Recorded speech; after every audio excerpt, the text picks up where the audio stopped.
Coming up on this special edition of NAZ Today, we're part of the Andy Harvey Native American Broadcast Workshop. Later, we'll take a sneak peek at the work we did this week in Flagstaff. Also, we'll talk science from weather to stars.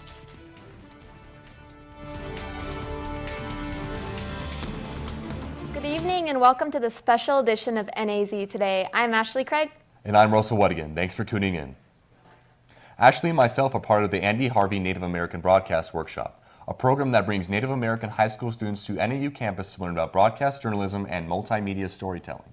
So tonight we would like to share some of the work that we have done this week. Later in the show we'll talk more about our program, but for now let's get things started. 2 horses have been rescued tonight from severe circumstances in which they were overworked and neglected. Our reporter Divine Kickingbird takes us to the Coconino Humane Association to bring us their story. My name is Divine Kickingbird. We're here at the Coconino County Humane Society where 4 horses were rescued from Havasupai Falls and are here rehabilitating. Please. Brownie is over there. He's been here the longest since April 14th. And this one over here is Chase. We've had him for about 2 weeks. Brownie was used as a pack horse. He would go in and out of the canyon. Catherine Meeks explains what the most difficult part of caring for these horses is. Seeing the condition they were in. The sores. We've been following the state and local vets' recommendations on feeding, and we've been cleaning their wounds with chlorhexidine and saline wash and using Furazone to cover the open wounds to just let them heal inside out. 3 are doing fantastic. We adopted 2 out, and the other one is getting the groundwork, but they're all back up to weight. Brownie, he was the worst that came in. He's put on about 100 pounds, and he still has about another 6 months worth of healing to do. Meeks emphasizes the importance of taking care of animals and tells us that not all horses in Havasupai Falls are abused. If you're going down to the canyon, not everybody is bad down there. Just be aware of any of the animals that you have packed your stuff in and out. For this special edition of NAC Today, I'm Divine Kickingbird.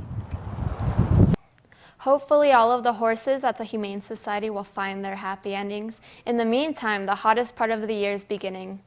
So our reporter Jonathan Cody joins us now to talk about how heat waves affect us and how you can beat the heat.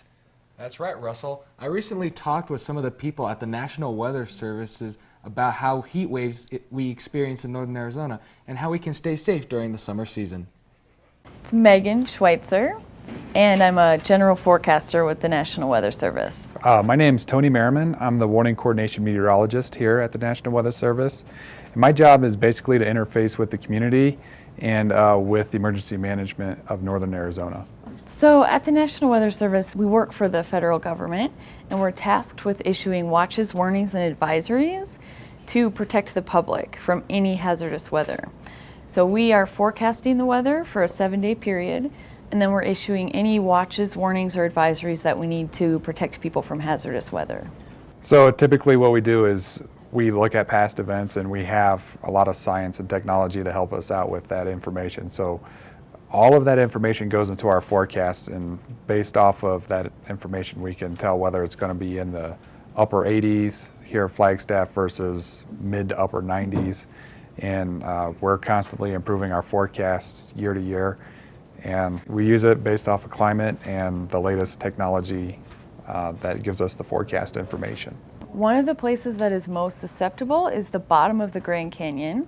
So hikers that are venturing into the lowest part of the canyon, that's a place where we see a lot of impacts, people having to be rescued because they're hiking in the heat. Just always stay attuned to the weather and be aware of what's around you. And flooding, flash flooding is actually the number 2 weather-related killer. So if you encounter a flooded roadway, don't drive through it.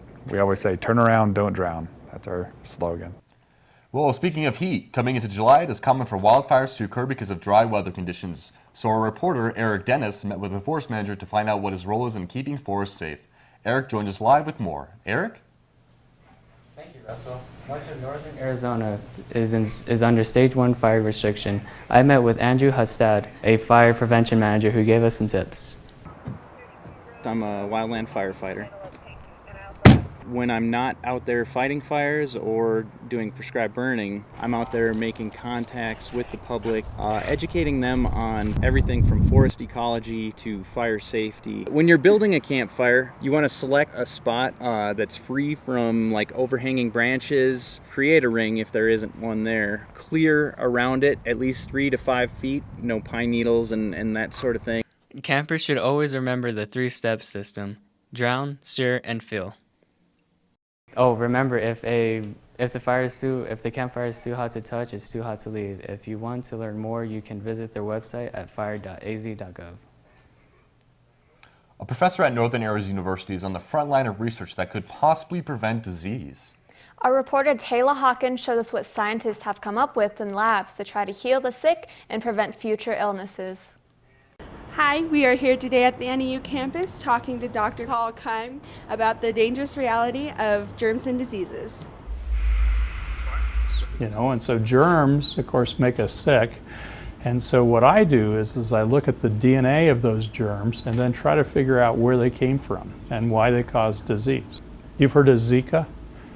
Zika is this virus that came from Africa, now sweeping across South America.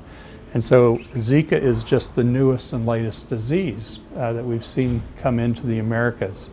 Before that, we had a disease called chikungunya. Before that, we had dengue fever. And before that, we had yellow fever. All of those came to the New World, and it just took off. And once it infects one person, it affects 2 more people, then 4, and it explodes in those situations.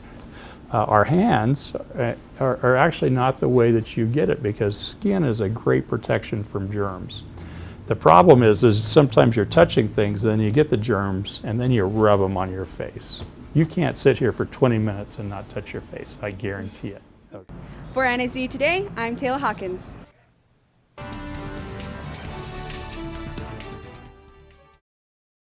Well, stick around. After the break, we'll take you inside Lowell Observatory's newest interactive exhibit.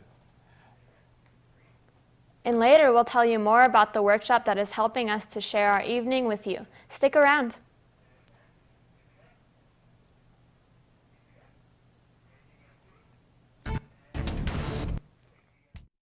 If you've ever wondered if an enormous asteroid is en route to Flagstaff, we've got good news. I recently interviewed Josh Bingle from Lowell Observatory about a new exhibit, Space Guard Academy.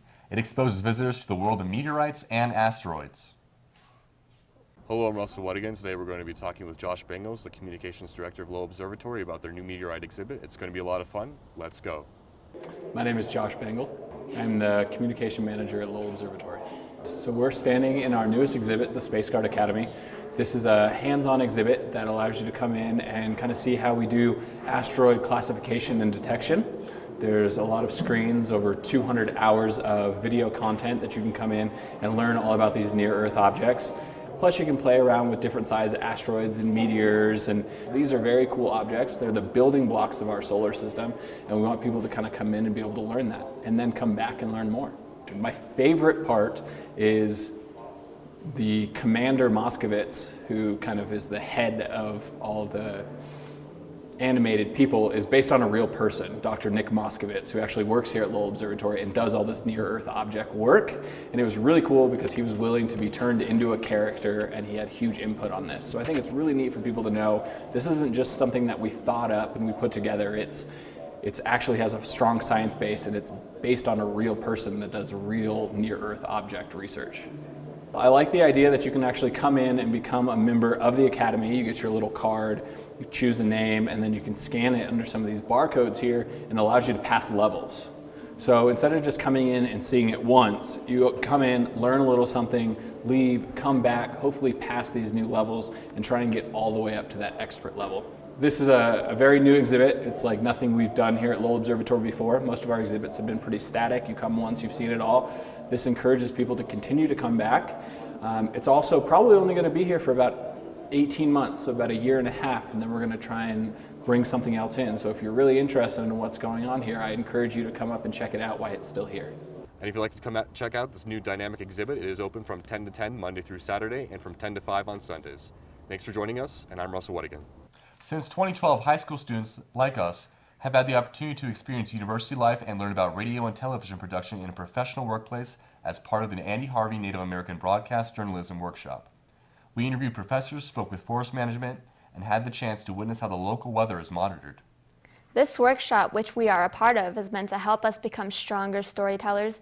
Recently, we have been observed and interviewed by NAU students so that we could provide our perspective with this behind-the-scenes package. Take a look.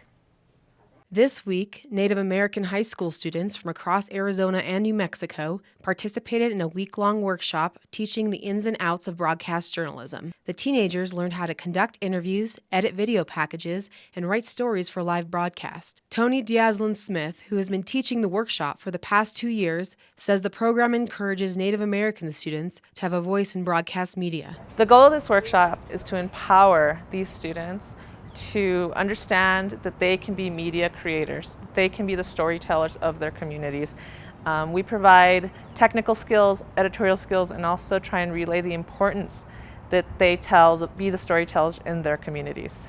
Keanu Jones, an NAU student volunteer, says he enjoys the opportunity to see what goes on behind the camera. A lot of people don't get to experience and see that behind the scenes because they're usually sitting on the couch and watching it. Students had the opportunity to cover stories on Lowell Observatory, the Coconino National Forest Service, and the National Weather Service. The workshop allows for creativity and self-improvement. So this year I've kind of focused more on trying to figure out new things I can do with my videos and trying to make it better and better as I go on in this workshop. Smith says that she enjoys seeing the student projects come together using the skills they've learned. My favorite part of the workshop is seeing the kids get creative in ways that I wouldn't have thought to approach a piece. I'll assign something and they'll take it in a direction that I didn't think of, and it's always a pleasant surprise. The workshop is in its 5th year and is sponsored by the Arizona Broadcasters Association and Channel 12 News in Phoenix. Well, we sure had a blast and have gained a more refined knowledge of the workings behind news media. We'd like to thank Arizona Broadcast Association, Channel 12 News, and NAU support and staff. So we'd like to thank you for joining us for this special edition of NAZ Today. You can follow our journey in putting together the show on Facebook and Twitter at NAU_workshop. Thanks for tuning in. Bye. Yeah. Hi, Mom.